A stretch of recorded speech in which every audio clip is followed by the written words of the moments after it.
प्रधानमंत्री ने कहा अनुच्छेद 370 हटाना ऐतिहासिक घटना है। विपक्ष ने हमला तेज कर दिया है।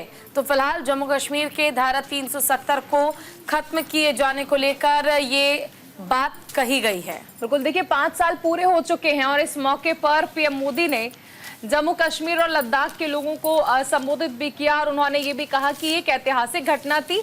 आज जम्मू कश्मीर जो है वो समृद्ध हो गया है, विकास की बयार वहां पर बहने लगी है और जम्मू कश्मीर और लद्दाख के लोगों को विश्वास दिलाया प्रधानमंत्री ने कि केंद्र सरकार उनके लिए काम करती रहेगी।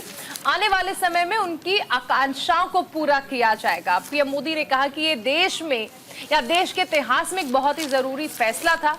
पीएम मोदी ने जम्मू कश्मीर के 5 साल पूरे होने पर सोशल मीडिया एक्स पर पोस्ट कर कहा कि आज हम संसद के आर्टिकल 370 और 35A को निरस्त करने के फैसले के 5 साल पूरे होने का जश्न मना रहे हैं। ये हमारे देश के इतिहास में एक महत्वपूर्ण क्षण है। ये जम्मू कश्मीर और लद्दाख में विकास और समृद्धि के नए युग की शुरुआत है। पीएम मोदी ने आगे कहा कि इसका क्या मतलब था कि भारत के संविधान को यहां से कहीं अर्थों में लागू किया जा सकता है। संविधान बनाने वालों का भी यही सपना था।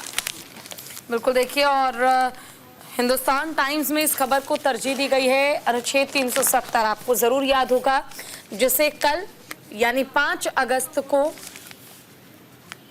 समय पूरा हुआ और इसमें आप देख सकते हैं article 370 move watershed event says PM कि अब इसमें संशोधन की जरूरत है। संशोधन के साथ ही अब देखना ये होगा कि क्या बिल में जो संशोधन किया जाता है उसके जरिए घाटी पर स्थिति और बेहतर होगी।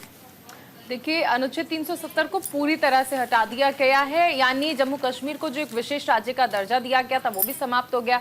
इसी के साथ साथ प्रधानमंत्री ने भी ये कहा कि आखिर इसकी जरूरत क्या थी। तो खुद संविधान के जो निर्माता थे उनका सपना था कि अनुच्छेद 370 को हटा दिया जाए और उसी के बाद उन्होंने ये बताया कि किस तरह से केंद्र सरकार ने मदद की है और न सिर्फ मदद की है बल्कि आप ये भी समझिए कि किस तरह से आज जम्मू कश्मीर और लद्दाख यहाँ पर विकास की बयार जो है वो बहने लगी है, समृद्ध हो गया है कश्मीर। और ये तस्वीरें हम वो भी देखते हैं जब पीओके के लोग जो हैं वो प्रोटेस्ट करके ये कहते हैं कि हम भारत से मिलना चाहते हैं, इस कश्मीर से मिलना चाहते हैं जहां पर विकास की नदियां बह रही हैं, विकास की बयार बह रही है और इसीलिए ये कहा जा रहा है कि एक समृद्ध कश्मीर है। हालांकि विपक्ष को इस बात से एतराज है और विपक्ष ने इस मुद्दे पर केंद्र सरकार पर हमला भी बोला।